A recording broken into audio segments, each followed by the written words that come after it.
This particular one will be slightly different from my previous video because I want to openly discuss something that probably have been mentioned but never being discussed before within the self-improvement world. You see, I'm sure you gentlemen vividly know that many scientists have discovered and confirmed that most human beings will never be able to tap into their full physical and psychological or brain capabilities within their lifetimes. And it's going to become even more unlikely because of the continuous evolution of our environment towards a pampered civilization. We're only able to access a mere portion of our physical strength and mental capabilities on a day-to-day basis, even for active individuals, though at a more substantial amount. Only in certain hysterical type of extremely risky circumstances, or circumstances that calls for an extreme emergency or crisis, which is exceptionally rare and does not happen every day, that we are more likely to be able to muster up those untapped physical and mental capabilities that we may not realize was even possible at all. Basically, being able to perform at a high level despite your thorough assessment or acknowledgement that you can't perform or won't be able to perform. Pushing one's capabilities beyond the known borders of what's possible. You could almost call it supernatural. Some of you gentlemen would have probably heard of several news where a 15-year-old boy was able to lift a car to save his father from being crushed. And a similar story was also documented in Canada of a man saving his neighbor's daughter who was also pinned under a car.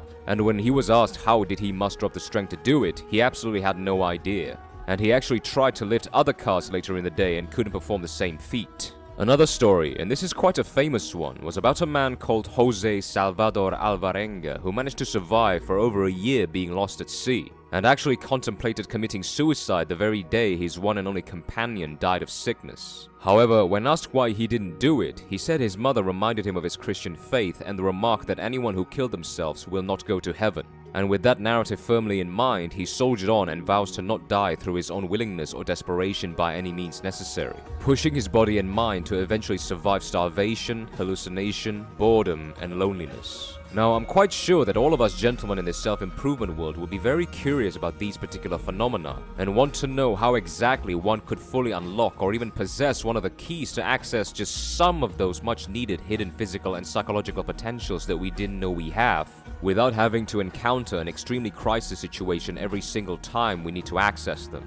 It'll be without question very useful for lots of personal, meaningful purposes, whether it is lifting that extra pound, running that extra mile, or even working that extra hour that we initially estimate we couldn't do. Because for most of us, in most circumstances, we always prematurely concede to fatigue and very quick to call it a day once we roughly estimate that we've reached our limits. And I think I just might be able to help bring it into a bit more clarity than before for you gentlemen to try out for yourselves. Disclaimer, this is just my own personal assessment. The secret might be is to vividly put, picture or envision yourself in a do or die and or make or break situation where there is a substantially grueling level of punishment or loss waiting for you to suffer with should you fail. Kinda like getting a gun pointed at your head and being threatened to either succeed or die. Forge a knife-edge narrative or an ultimatum for yourself where should you horribly fail or even carelessly fail the task that is being put in front of you, it will result in you receiving something that you can't live with or something that you can't die with. Something that you vividly recollect with utter disgust, guilt, and embarrassment towards yourself whether you choose to or not. I'll give you my own example. On Monday of last week, I had the worst leg day session ever since the pandemic started. I severely lacked sleep, my energy level was low, I had a headache, and my joints were terribly inflamed. But I hate it when I feel nauseous for not doing what I'm supposed to be doing, and so I crack on with the session disregarding how my body feels like I normally would. The weights feel heavier, the sets feel longer, and the fatigue was suffocating to say the least. When resting for the final set of heavy Bulgarian split squats, my legs feel completely shattered, and the Dom somehow decided to buy an express ticket to my quads. I couldn't even climb one step of the stairs without using my arm on the stair handle to help me when I tested how fried my legs were.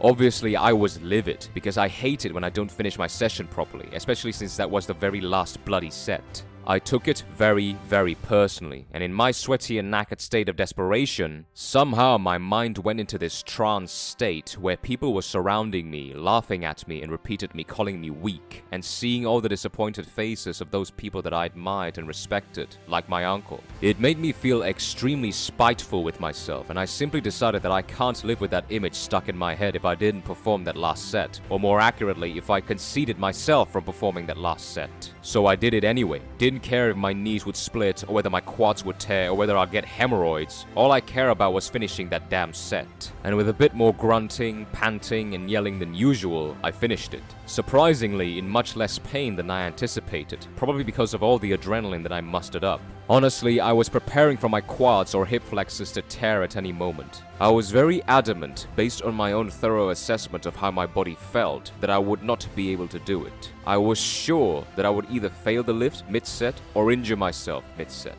but thank God I didn't. It was a stupid decision, but you pretty much wouldn't have a conscious acknowledgement of this occurrence until you properly look back and think about it. I can't possibly be the only one who experienced this now, come on. Another example is if any of you gentlemen are learning martial arts, when hitting the heavy bag, your coach occasionally tells you to push it and give it your absolute all in the final 30 seconds or so. And it's always when you're already visibly knackered and broken is when they tell you to. I'm sure your coach usually yells something that annoys you to try to turn part of your stomach into another half a lung, such as, "That bag in front of you is the guy she told you was just a friend," or "If I count them all and it's less than 30 strikes, you're going down and doing 50.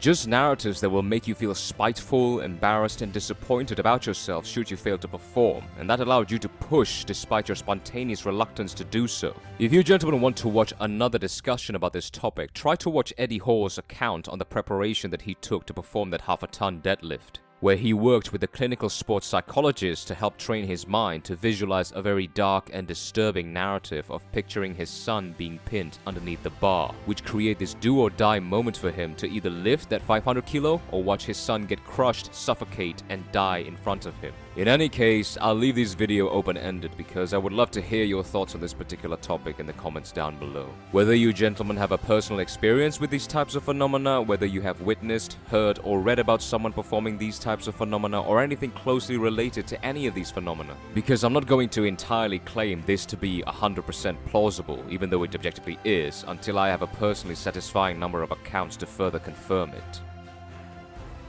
Thank you for watching.